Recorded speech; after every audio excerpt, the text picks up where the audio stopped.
Serious, what's the most disturbing thing in your family's history? Story 1.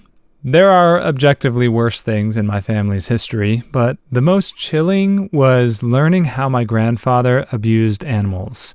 He was a real pillar of the community. Well-to-do, stable home life, responsible husband. For a while, they lived in a house that could be called a country estate. That large property came with a cat when they bought it. She was a barn cat. A mouser.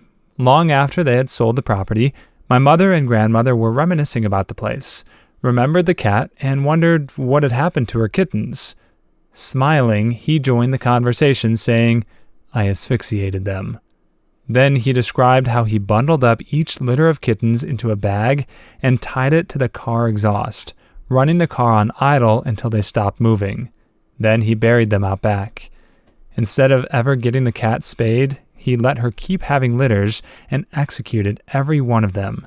Never tried to find homes for the kittens, never took them to a shelter. Cost was no barrier. This man had a country club membership and owned a yacht. Yet he was the sort of man who was polite to the waiters, also a doting and loyal husband. Grandmother passed away when I was 19, and the only quarrel I ever saw between them didn't last 5 seconds. No one suspected he was capable of this, not even his wife. When he finally admitted, no one treated it like it mattered. I was in my teens in the same room while this conversation occurred, listened in stunned silence, and didn't know what to think of it long afterward. Story 2. The first person in my family to immigrate to America was granted an insane amount of land in order to help settle and lead a town in Virginia. 31 years later, he testified against his 2 eldest sons for skipping church 3 Sundays straight. They were fined 100 acres of tobacco each. 2 weeks later, he threw the first stone in a public stoning that resulted in their deaths. They had been convicted of devil worship after skipping church 5 Sundays in a row. He was then forced to resign from all public offices he had. The following Sunday, while everyone was in church, he and his only remaining son burned down every building in the town except for the church. They skipped town and set fire to every tobacco field that had been forfeited on their way to Texas. They changed the spelling of our last name when they settled in Texas. The only reason we know this happened is because census records show both of them mysteriously appearing in a town in Texas with an almost identical name. They simply changed the spelling to the phonetic version of spelling it. Didn't bother lying about their ages or where they came from at all. The surviving son had only one child that survived birth. That son became a bank robber in his late 60s so that he could pay for his children to go to law school. Somehow our family is known for famous lawyers, and not the first 3 generations of criminals in America. Interesting. The son that was a robber committed crimes as a means to an end in order to set his own kids up for a life of opportunity. Yeah, it's ironic that they became lawyers, but ultimately if there were multiple generations of lawyers that followed, and assuming each of them truly upheld and fought for justice, then would you say the impact of their collective efforts outweighs the initial wrongdoings of the ancestors and maybe even absolves them of their misdeeds? Of course, not at an individual level, because the arson and robberies shouldn't be forgiven, but the family name as a whole seems to have turned a new leaf. Story 3. My mom's uncle lived modestly in a trailer and had no job, outside of a few manual labor jobs here and there.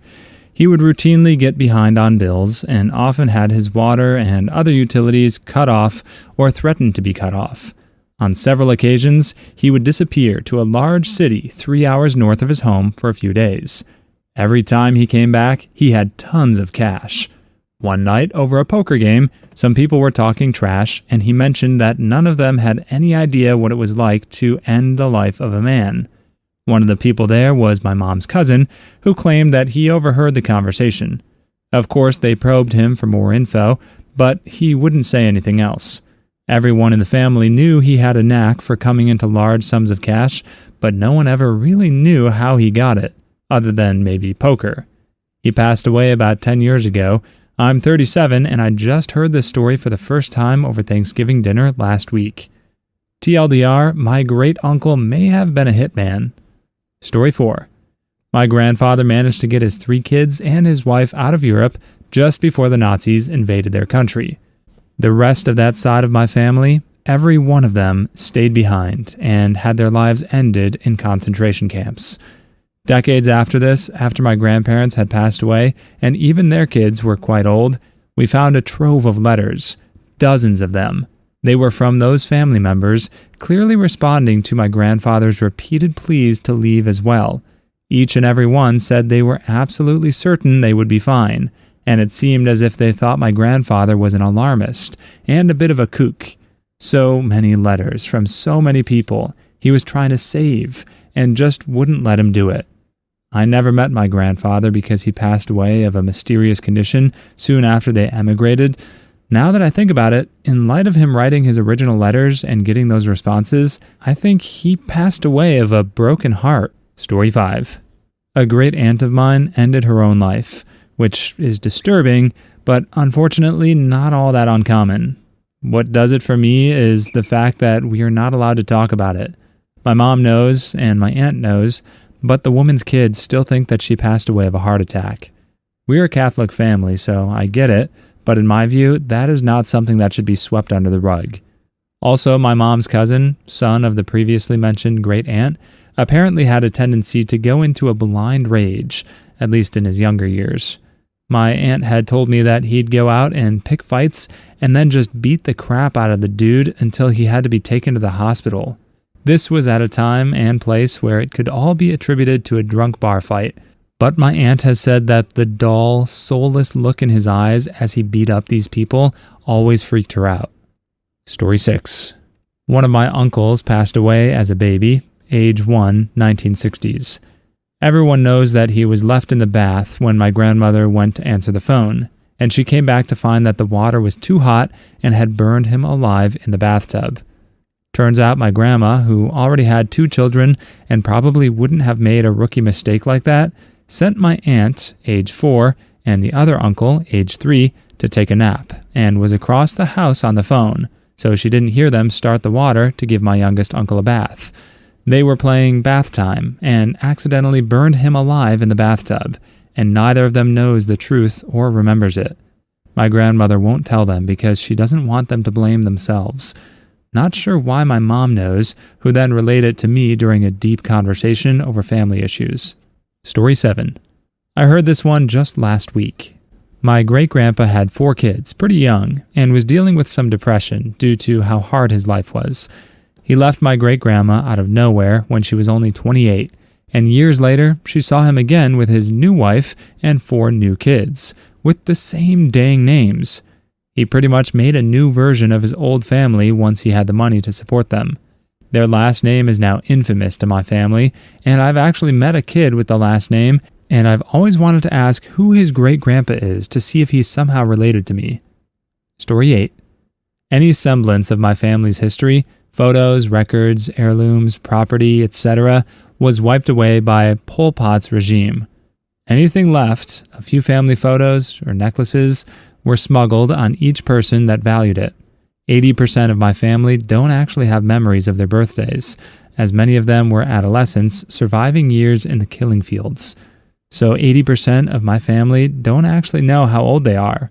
Everything I know of my parents, uncles and aunts and grandparents before the war are anecdotal recollections, and with only one surviving grandparent, it's hard to piece together a complete story. I and my siblings will literally be the only generation with a record of existence in my family. Story 9. We have 2 especially weird ones on my grandpa's side. My grandpa's grandmother, known to all 5 people who knew about her as Grandmother Burr, had really intense dementia. So by the late 1950s, she thought she had gone back to her childhood during the Civil War and was kept in an attic in my great-grandparents' house in rural Louisiana.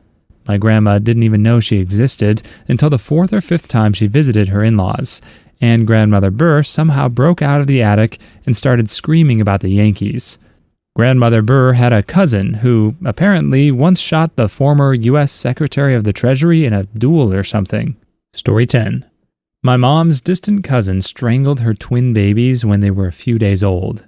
They already had one set of twins and one more child, so 2 more were just too expensive. She buried them in their garden, but it was too shallow, so local dogs dug them up, ate, and played with their remains.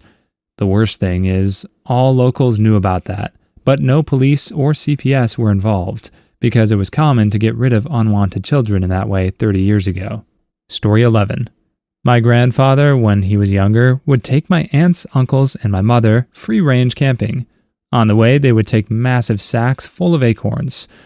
Along the way, they would plant an acorn every 5 to 10 meters, and they would do this maybe once a month, which is about 200 to 300 acorns a month.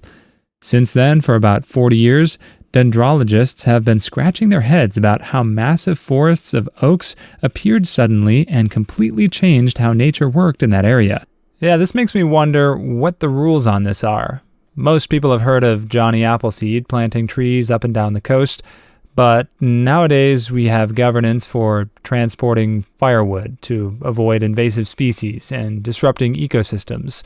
So where does planting hundreds of trees and creating entirely new forests fall in this guidance? I'm all for more trees. I'm just curious if it's done in free-range camping, then who owns the land and ensures that the wildlife is not impacted negatively? Story 12. My grandma's first husband was driving her and their new baby, a few months old, home when their car got stuck on the railroad tracks. His seatbelt won't unbuckle, and the door won't open. Grandma threw the baby from the car into some bushes and managed to escape before the train slammed into the car. Grandpa's life was ended in the crash. Another is that Uncle Moose fell asleep while driving and crashed into a bridge, ending the lives of everyone in the car. Story 13. My mom's dad was a spy in World War II. He ended the lives of lots of people and lived off of his lies. He once ended the lives of an entire German farming family and lived in their house for a little while until he could contact his people again. When the war ended, he faked his own death to my great-grandma and started a family in France, and just abandoned them to come back to America to work for the precursor for the CIA. Story 14. My grandfather was the only son of an unwed Mexican immigrant in Chicago. One day, when he was only about 7, she didn't come home. He spoke very little English and had no other family. After she'd been gone for a week and a half, he left their small apartment to find food. He passed away in the 90s, but never knew what happened to his mother. He didn't even know her real name. Story 15. My grandma pulled off the old to have a baby at 16, but had her mother claim the baby as hers, so the actual mother is raised as the baby's sister. She then left that son/brother in Canada to move to the US and get a job. None of us knew about this until Grandma passed away at the age of 86, when her first son found the family. Story 16. Whenever we would visit Grandma's house, she also owned the yellow house next door. It was never in very good shape, and no one ever used it. One day, my dad told me that the only reason my grandpa bought it was because the realtor told him that a black family was looking at getting the house. So my grandpa bought the house. Story 17. My mother was assaulted from a young age by my grandfather, 10 plus years of abuse. My grandmother blamed my mother, saying she seduced him. Her only escape was the military, which ultimately changed and saved her life. To this day, my extended family knows what happened, but everyone turns a blind eye because they'd rather not have a completely dysfunctional family. Story 18. My dad's great uncle, or some relative of the sort, performed abortions in his home and buried fetuses in the yard. The same guy was also convicted for throwing a Molotov cocktail into the home of the only black family in the neighborhood. He wore a KKK pin on his shirt the day he pleaded not guilty. Yeah, great guy. Story 19. My aunt dated a guy in high school, and when he took her home to meet his paternal grandmother, who raised him, they found out they were brother and sister. Same mother, different father. My aunt waited over 30 years before she told my mom they had a brother. Thankfully, my family is pretty tame. Story 20. There's a little knot in the family tree. I saw it when the tree was plotted out. My 4th-generation grandpa was 30 years older than his wife, who is my 4th-generation grandma. Apparently, his first wife passed away young, and in his mid-40s, he remarried to his late wife's sister's daughter, who was 16 at the time. Story 21. Mom had an affair when I was about 12 with my uncle, my dad's brother, which explains why he always seems overly attached to myself and my siblings more than my other 4 uncles, and also why he randomly moved away when I was a kid. I assume that's when everyone found out. Story 22. Weird secret liquor distillery in Philadelphia that was stolen by a distant relative from my uncle when my grandfather was on his deathbed. I never believed in it until I got a really big check one day, a scholarship from said company. I have no student loan debt. Story 23. My great-great-great-grandmother threw her son, my great-great-grandfather, and his sister down a well. They were rescued by their father, who then put them on a ship from Ireland to Canada. The father, my great-great-great-grandfather, went missing shortly after. Story 24. My great-grandpa on my mother's side was a raging alcoholic. While drunk one day, he caught my great-grandma cutting their neighbor's hair. He got insanely jealous and shot them both, and himself, leaving all 12 of their children without parents. Please leave your stories in the comments. I'd love to make a video of them in the future. Also, don't forget to like and subscribe.